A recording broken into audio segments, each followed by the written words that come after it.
Imagine that you understand that we don't actually experience time. Nobody has ever visited the place we call the past or the future. We can think about it, but we can't actually go there. Yeah. You understand that? There's no actual experience of a past and the future. All we experience is now. And there's only ever been one now in our life. Since we've been sitting here this afternoon, you understand that we haven't experienced 100 different nows or 1,000 different nows. There's just one now. In fact, your entire life has taken place now, and it's always the same now. It's not going anywhere because there is no medium of time through which the now passes. The now is always in the same place. Yes. However,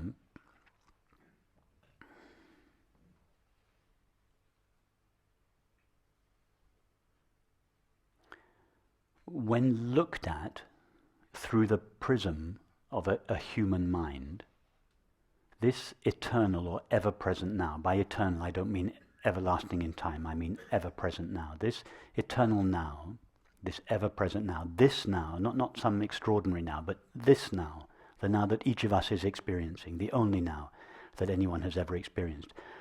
When viewed through the prism of a human mind, appears as time.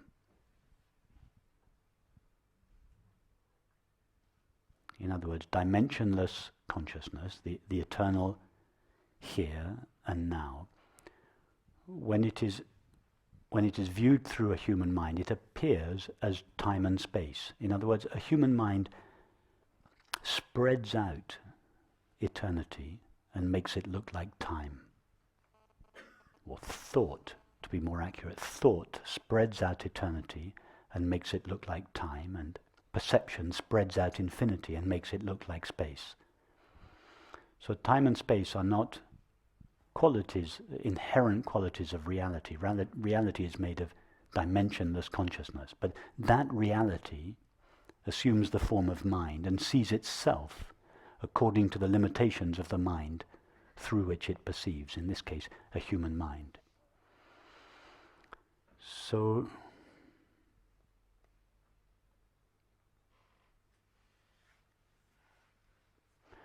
from the point of view of the human mind, it is impossible for a mind to know what is going to happen in the future.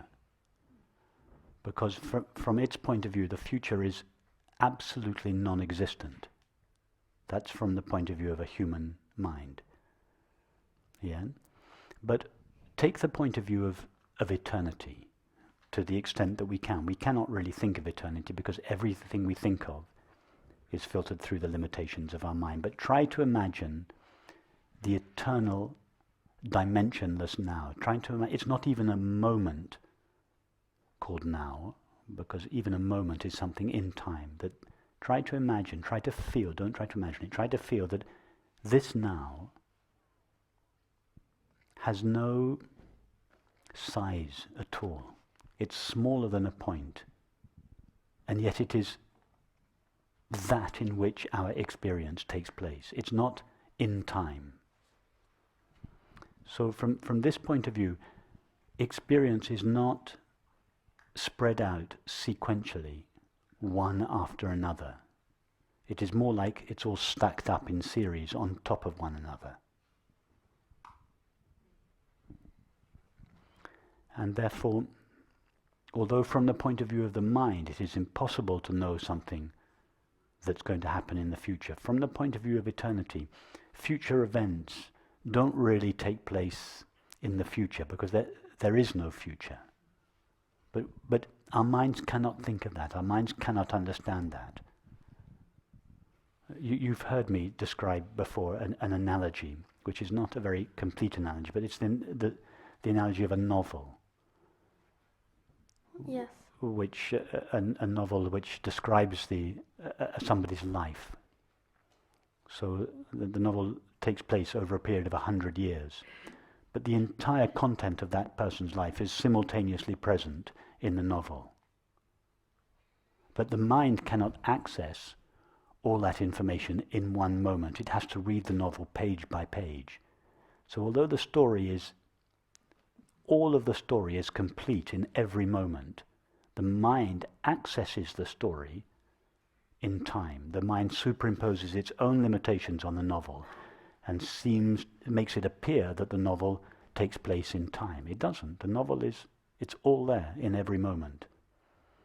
So think of, again, it's not an accurate model. I'm not really trying to build a new model of reality. I'm just trying to destroy the old model, the time model. So don't think of this analogy as an accurate model, but think of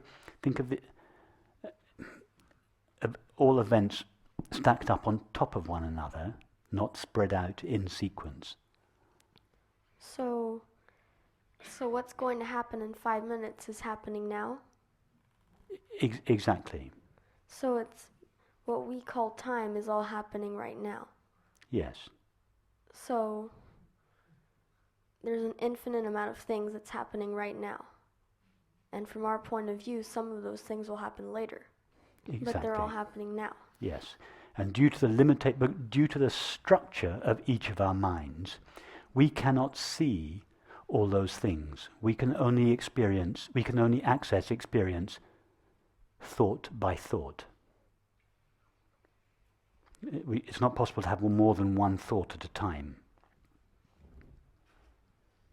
Consciousness can have innumerable thoughts at the same time. Now that, let's say, there are 200 thoughts taking place at the moment, all those thoughts are taking place in consciousness and are known by consciousness. There are, let's say, 7 billion thoughts taking place now.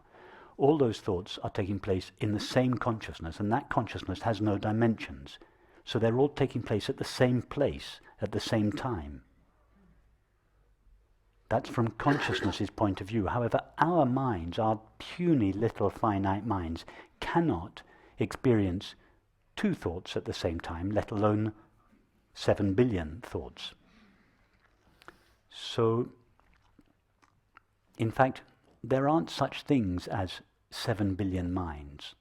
There are just 7 billion thoughts taking place, all taking place in the same dimensionless presence of consciousness.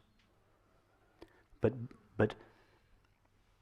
from the point of view of each of those thoughts, it seems that there are numerous other thoughts or numerous other minds. There aren't even 7 billion minds. From consciousness's point of view, there aren't a multiplicity and diversity of anything. It's only from the point of view of a finite mind that there is a multiplicity and diversity of things such as thoughts. But it's very, very difficult to think of this, let alone speak of it, because everything we think of is filtered through the limitations of our mind and appears in accordance with those limitations. So I'm trying to give models within the mind of something that is beyond our minds. So it's what I'm trying to do is impossible. But what you say you're on the right track when you say that all time takes place now. You're doing the best we can do with the mind to try to describe in the mind something that it is not possible for the mind to understand. So we have to say things like all time takes place now.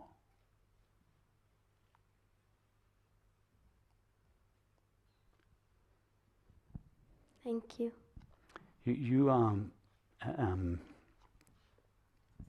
Just to rephrase what I've just said, and I encourage you strongly, not that you need any encouragement.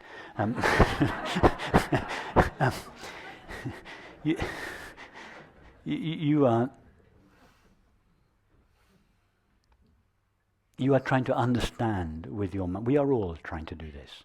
We are all here. We are all trying to understand something in our minds that cannot be understood with our minds. It's like we've all got orange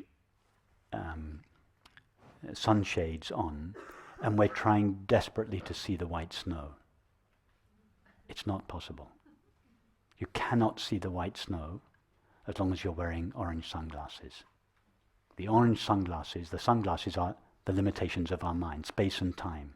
And we are all, with our minds, trying to see the reality that is beyond our limited minds. But we are looking through our minds. So just as the snow will always appear orange to one who is wearing orange sunglasses, reality will always appear in terms of time and space when we look from our point of view. And you and I and all of us here, we are trying to push the mind. We're trying to push the boundaries of the mind because we all intuit, each of our minds here intuits that there is so much more to reality than the way things appear to be. But yet the only tool we have to explore that reality is our minds.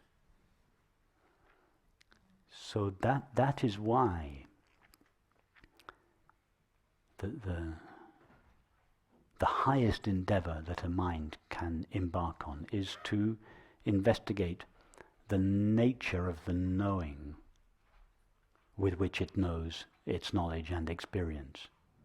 Because although our minds are finite and limited, the knowing with which we know that limited knowledge is itself unlimited.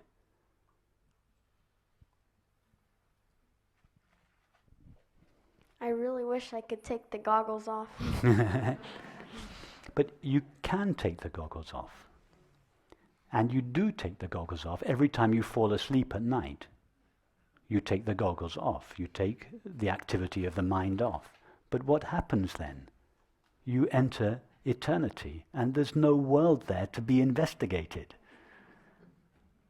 Every time we fall asleep at night, the activity of mind, that is the orange glasses, time and space, comes to an end. Isn't your experience of deep sleep always like that? Doesn't it always take less than no time at all? I don't even remember ever having deep Exactly, sleep. you don't remember it because there's nothing there to remember, there's nothing objective. In deep sleep, the consciousness loses its limitations. That is the activity of mind. And it just rests in its own being. But there's nothing the finite mind can say about that because it has no dimensions.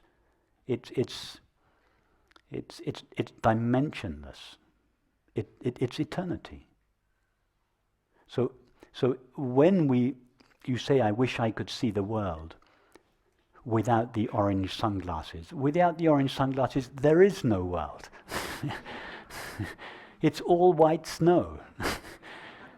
There's nothing left to investigate. You see, you say I want to take the sunglasses off because then I could explore the world how it really is. But the world is only a world when we have the glasses on.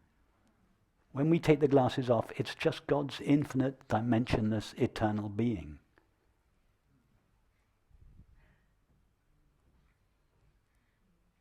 But don't let that stop you trying to explore the world without your sunglasses.